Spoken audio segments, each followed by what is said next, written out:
But I mean, to the people, to the more thoughtful movie viewer who enjoys noticing how many strong characters there are and how powerful the piece is, like I still felt a great loss when the drug dealer federale kingpin goes down. Like, but it was Mel Gibson's loss. It was Dale's loss that I was feeling. He's such a good kid, and Raul Julia is such a burst of energy in this movie. Okay, so I kept thinking about how much I love him in this, and now don't get me wrong, he carries a very similar gravitas and character acting style in most of his things, much like Jack Nicholson does, right? He has his style, and people want that style. But this and Gomez Addams, and I keep thinking about those two roles, and I keep thinking, how on earth was Raul Julia never a Bond villain? Yeah. Exactly this character, practically, or exactly Gomez Addams without the almost farcical exaggeration. What he brings to the table casually is what most actors need to go full tilt to bring to find credibility as a Bond villain. I mean, what a great loss that he never was. Like, even now, like maybe for like one of the most recent Daniel Craig, Bonds, if we didn't lose Raul Julia, like if he could have just been that villain, how cool would that have been? Yeah, I guess the closest we got was Bison, because he's like a megalomaniac. Megalomaniacal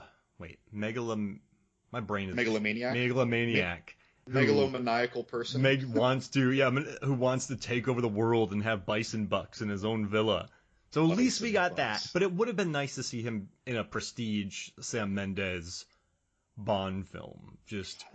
But his alive presence, and at the end, he's right. I mean, this is 88. I mean, everyone knows 88, the 80s for cocaine.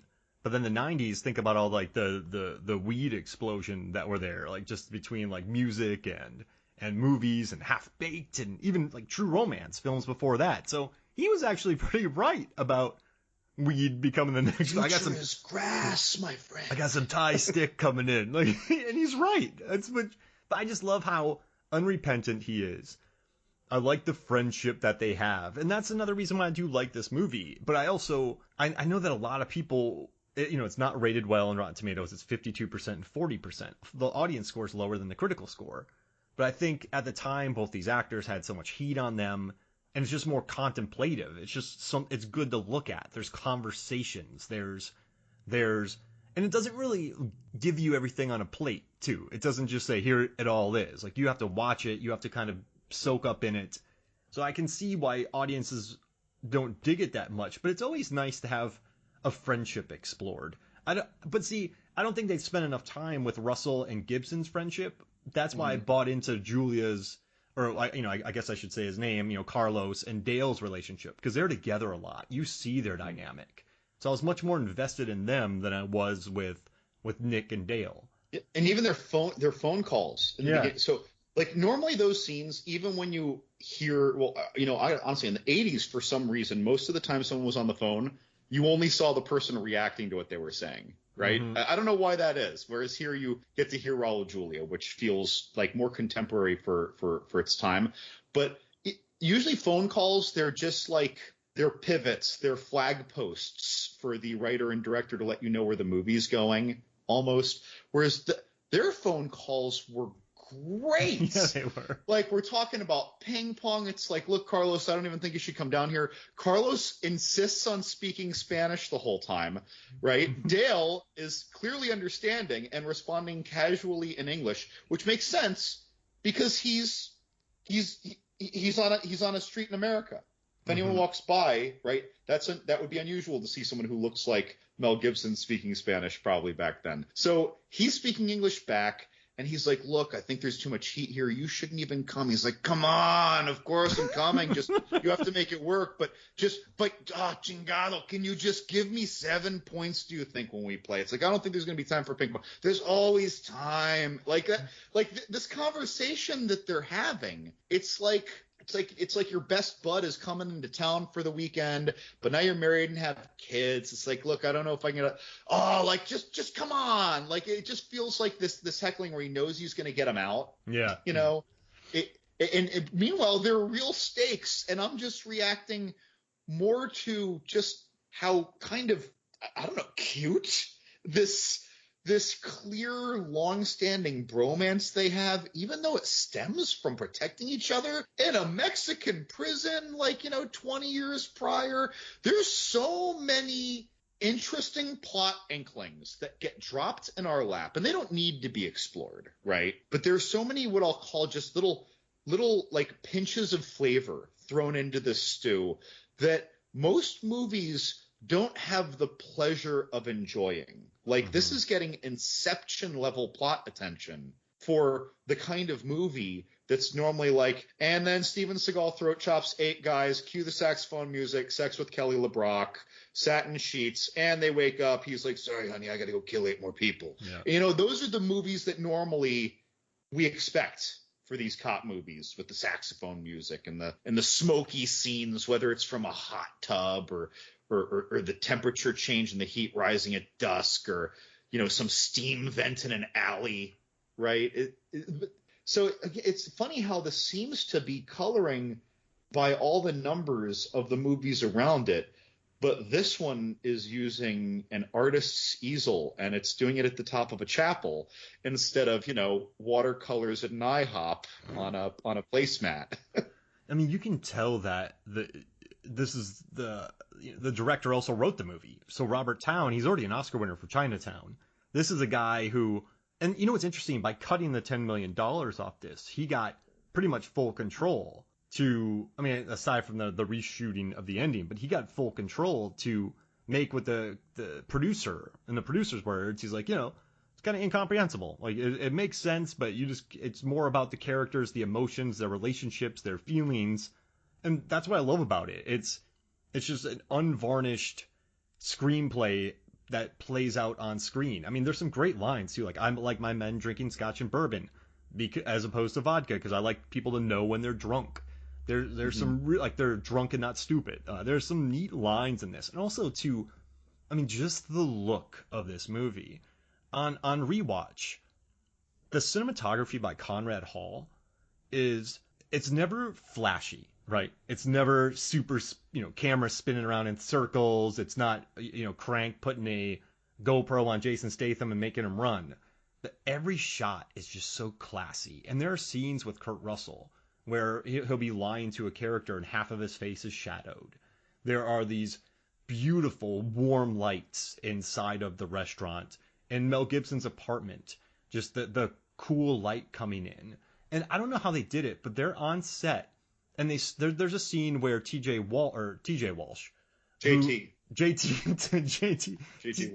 Walsh is talking, and it's artificial light hitting him because he's in a studio, but it doesn't look like artificial light. And they reunited for Breakdown later on, him and Russell.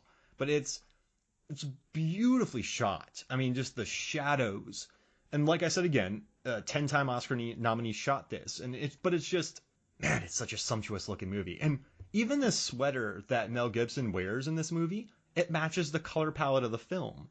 Like, you see Michelle Pfeiffer wearing beige, and then there's a beige wall behind her. She blends in with that. When she has a scene where, you get angry and you express yourself, she's wearing black. It's just a very well thought out, costume design shot movie. And it's weird because it's so drenched in daylight, a lot of it, that I don't know, it gave me such a different vibe, and I really thought they captured the area well. And I don't know why, I know this doesn't have to go with what we were talking about, but you just want to, like, soak yourself up in this movie. Like, you just want to, pour yourself a glass of what? Herradura, which they got a huge contract for, and Mel Gibson just mentions it. And then do a nice tequila sunrise, which is what? Orange juice and tequila? Jeez Louise. And some cherry. Orange slice. Is that all it is? There's not, like, pineapple juice in there, too? And a highball glass. Well, so I'm reading a recipe here by Jeffrey Zacharian. And it's in a highball glass filled with ice, pour in the tequila and orange juice, slowly pour the grenadine into the glass over the back of a spoon or by drizzling it down the side of the glass, allowing it to settle at the bottom. Garnish it with an orange slice and a maraschino cherry. Or if you're watching Slammin' Salmon, a Marciano cherry. Oh, Marcos Rocky Marciano. Whatever. I love Michael Clark Duncan in that movie. But I guess this is, you just want to soak up in this movie. And I like that it's not flashy, but the more you look at the shots of this film, and there's a scene on the beach where Mel Gibson goes after his son and Michelle Pfeiffer turns around, the framing of that is just beautiful. This cinematographer, he just knows how to frame a shot. He knows foreground, he knows background. The scene on the stairs with Julia and Gibson, where you have the stairs drenched, and then when they're talking, Gibson's kind of in the light, and Raul Julia is kind of bathed in shadows. It's just, it's pretty awesome, man. As far as a film nerd and like someone who loves lighting and who teaches lighting, this was like a masterclass to me. But I think a lot of people don't notice it because it's not like The Revenant with like one take shots. Like it's just classy. Well, and when I watch this, though, even though it's so good, it feels like something that could be watched very casually. Again, yeah.